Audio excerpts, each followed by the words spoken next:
que représente pour vous, étudiants à Genève, la fête de l'escalade?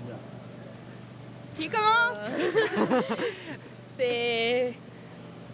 En soi, c'est notre tradition, mais c'est aussi un moment où on s'amuse et où on partage tous ensemble nos traditions, justement. Donc c'est toujours sympa d'être ensemble et de se retrouver, et surtout de se déguiser, parce que pour les enfants, mais comme pour les étudiants, ou même pour des adultes, certains, ceux qui veulent, c'est drôle de se déguiser, justement. Parce ces que jours. dans une loi genevoise qui date de très longtemps, il y avait une interdiction qui était de se déguiser sous la loi de Calvin, mais à partir d'une certaine date, on a permis de se déguiser pour l'escalade, pour le 31, pour le carnaval. Qu'est-ce que vous avez voulu choisir comme déguisement? Là, c'est un déguisement qu'on a choisi par rapport au thème de l'école. Donc on a dû voter pour choisir un thème dans notre collège. Et du coup, là, notre thème, c'est voyage temporel.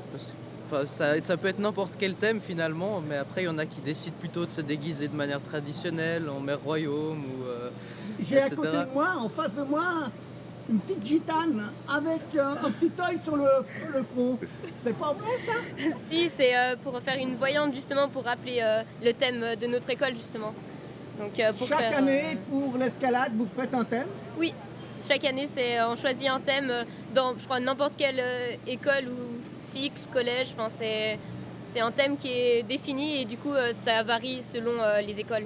C'est une tradition pour vous. Oui. Mais une question, pourquoi vous ne vous mettez pas avec le cortège? Est-ce que vous voulez pas vous mettre? Vous voulez faire votre petit cortège et votre petite fête de l'escalade vous-même? Pour nous, on avait envie, parce qu'on trouve plus marrant et d'être en groupe d'amis que tous ensemble, et de marcher juste.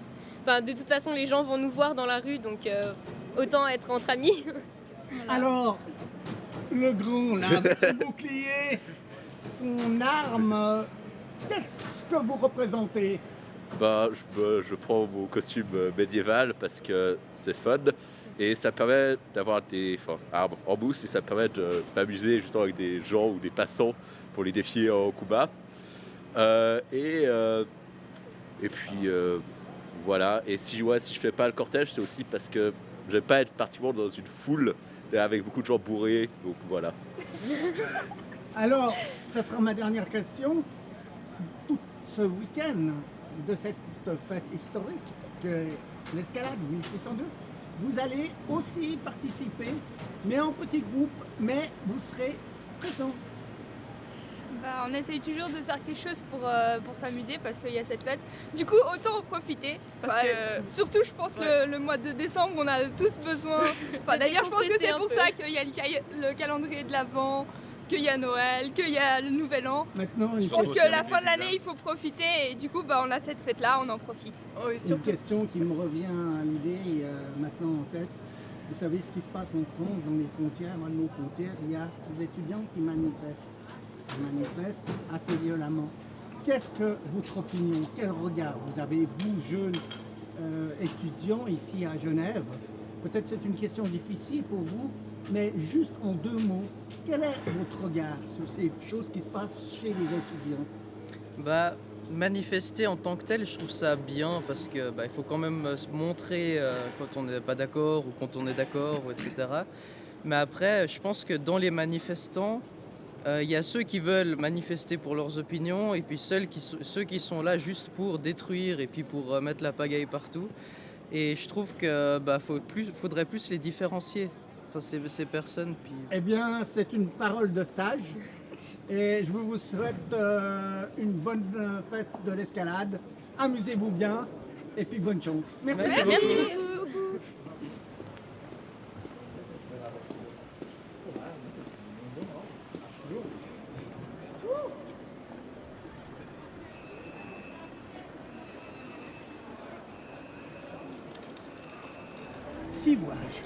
Laurent Duc. Eh oui, bonjour. Qu'est-ce que vous faites ici à Genève? Écoutez, je suis venu tourner une petite chronique sur les réseaux sociaux qui raconte l'histoire des grandes villes francophones en 5 minutes tout en courant. Donc là, ce soir, je raconte Genève. Et ça tombe bien, on est en pleine célébration de l'escalade, qui est un grand moment de l'histoire de Genève quand même. 1602, l'indépendance contre les Savoyards. La maison de Savoie, qui par le goupillon indirectement s'était approprié les clés de la ville. Ils se sont fait botter le cul.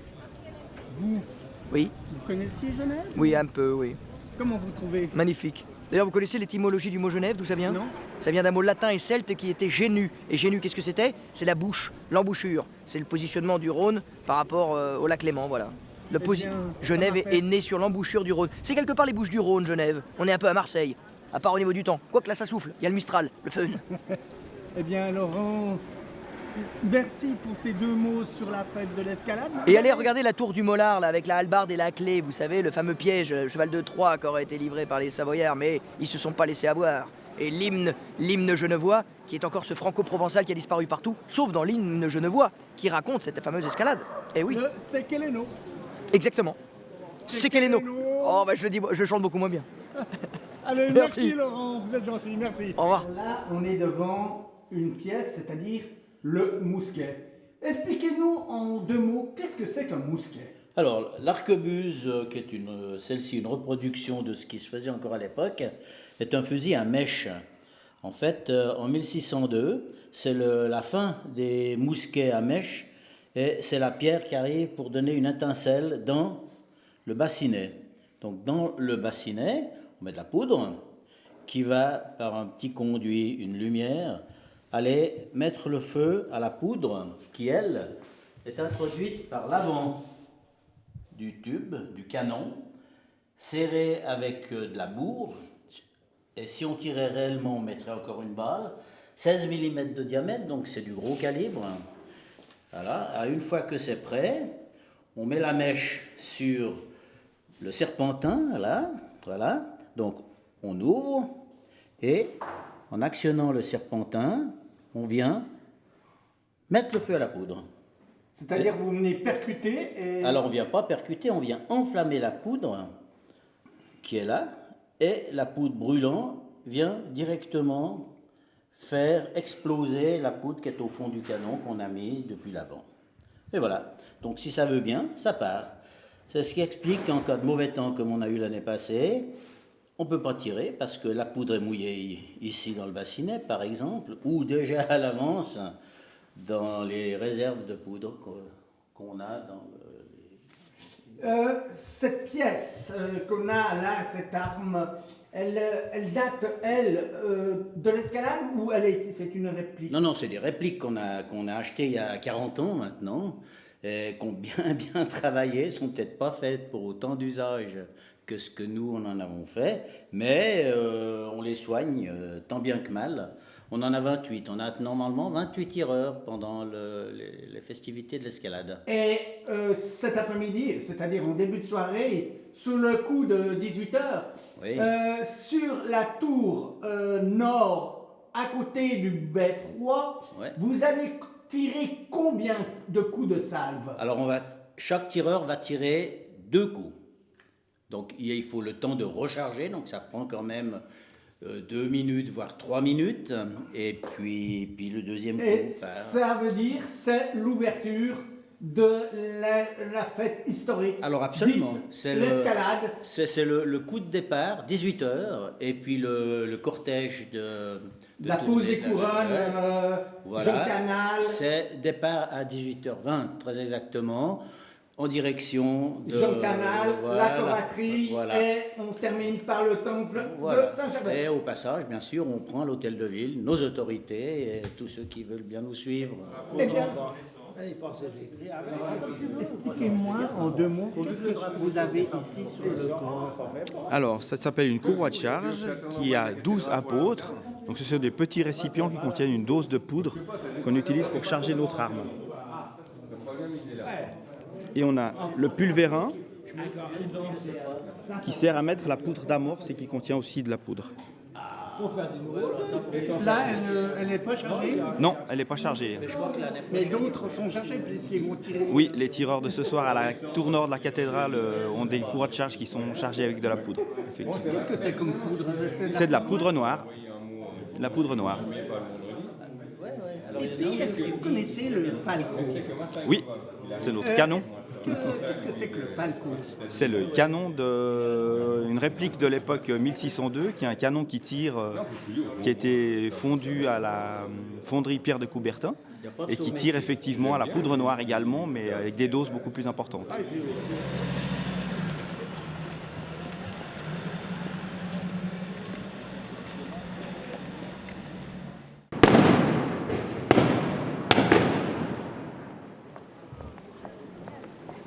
Alors c'est la masse de la République qui symbolise le pouvoir et l'autorité. Et c'est une masse qui a été réalisée par Gilbert Albert en 1999 et il l'a offert à l'État de Genève. Et elle ouvre le cortège de l'escalade.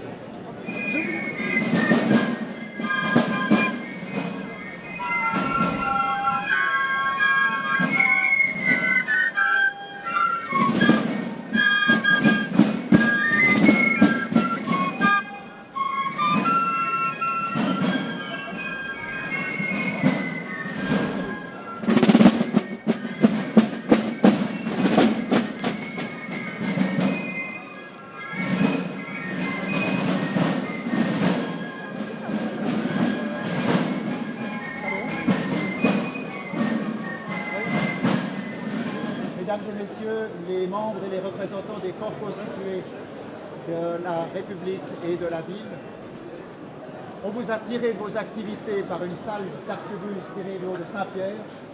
Merci d'avoir pris de votre temps pour nous rejoindre ce soir.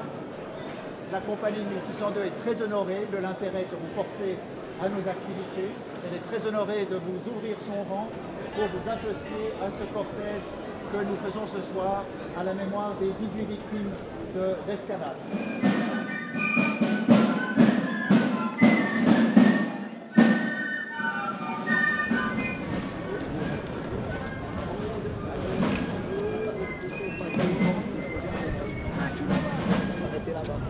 En fait, on va encore mettre devant les...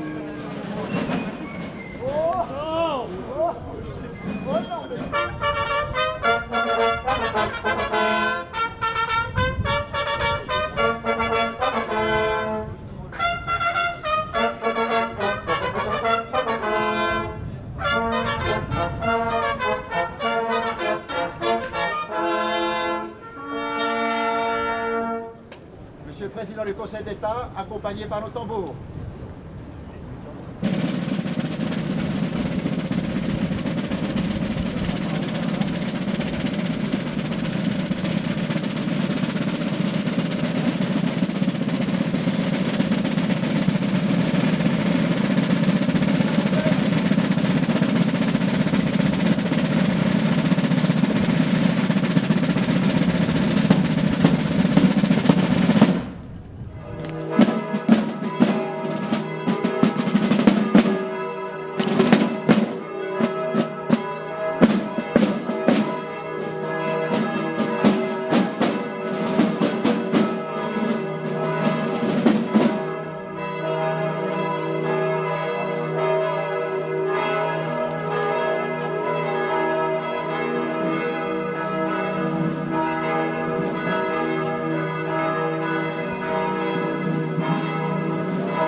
Le magnifique Petit Conseil s'est plu à décréter en leur honneur ce monument à perpétuité. À leur nom, nous allons maintenant rendre hommage. Jean Canal, seigneur conseiller, âgé de 63 ans. Jean Vondel, citoyen, âgé de 61 ans. Louis Bandière, citoyen, marchand, âgé de 45 ans. Bon, un regard toujours ému parce que c'est beau de voir tant d'années plus tard, tant de siècles plus tard, qu'on arrive à se souvenir de nos racines. C'est vrai que cela fait sourire quand on dit que notre guerre à nous a fait 18 morts, mais c'est davantage, je pense, qu'un combat. C'est d'abord le fait de marquer son territoire, et c'est aussi le fait de se souvenir que certains avant nous, quelle que soit leur origine, ici à Genève, qui a été une terre d'accueil, ont réussi à se battre pour sauvegarder ce petit lopin de terre qui est aujourd'hui une belle république. Je crois que Genève a toujours marqué les siècles comme terre d'accueil. D'où que l'on venait, on était bienvenu. Bien sûr, on sait bien que lorsqu'il y a eu les massacres de la Saint-Barthélemy, lorsqu'il y a eu les persécutions contre les protestants, Genève a été une terre d'accueil. Elle a su aussi en tirer profit pour cultiver certains arts, certaines industries, certains commerces. Mais au-delà de tout cela, on se rend bien compte que dans l'histoire, avec la création de la Croix-Rouge, ce n'est pas un hasard si elle a vu le jour sur ces terres. Parce que Genève est une terre d'ouverture avec plus de 40% d'étrangers, plus de 50% de personnes qui sont d'origine étrangère. Donc c'est important de se rappeler que Genève ne serait pas Genève sans ces 100 nouveaux qui sont venus de partout. Cela ne veut pas dire que l'on n'est pas genevois, mais cela veut dire aussi qu'être genevois, c'est aussi parfois être venu d'ailleurs. Oh, il faut d'abord demander qu'est-ce que je peux apporter à la République avant de savoir ce que j'attends d'elle.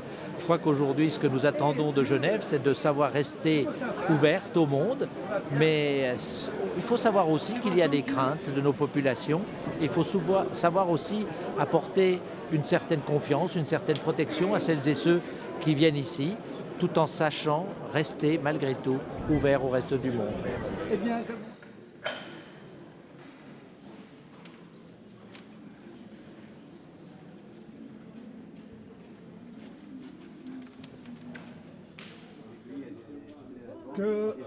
que représente la chose qu'on a sur votre gauche? Alors, c'est un pilori. C'est une manière de stocker les détenus. Alors, à l'époque de l'escalade, il y a eu 14 prisonniers qui ont été jugés de manière expéditive vu c'était en temps de paix. Donc, ils ont été jugés de manière expéditive en tant que brigands. Et ils ont été exécutés le lendemain à 14h30 sur la place de Loire. Et en fait, ils ont été pendus et après décapités. Et les 14 têtes ont été posées sur des pics en direction de la Savoie jusqu'au traité de paix 6 mois après.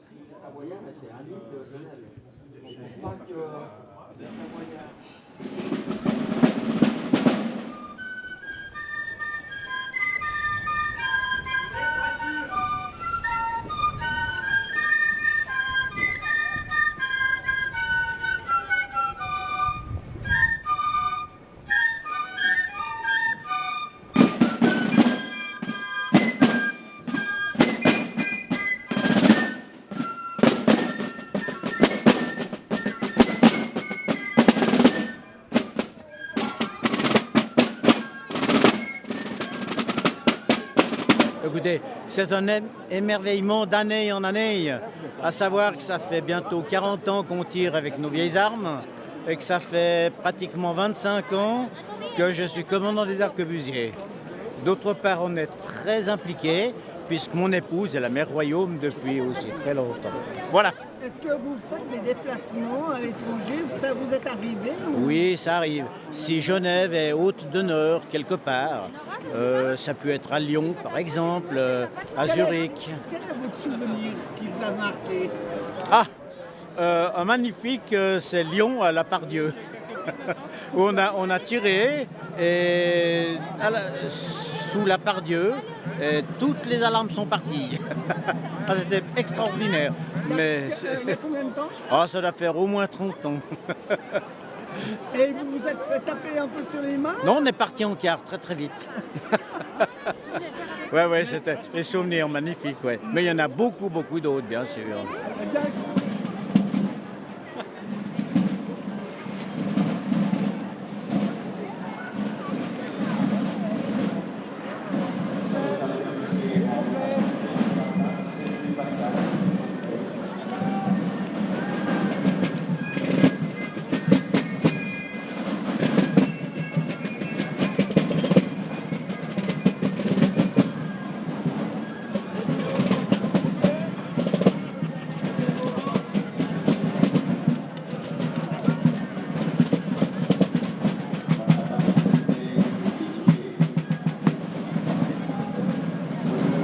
avez devant vous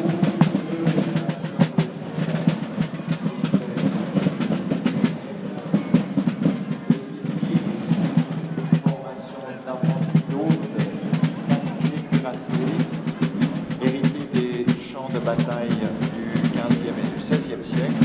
Et puis au centre, la formation nouvelle,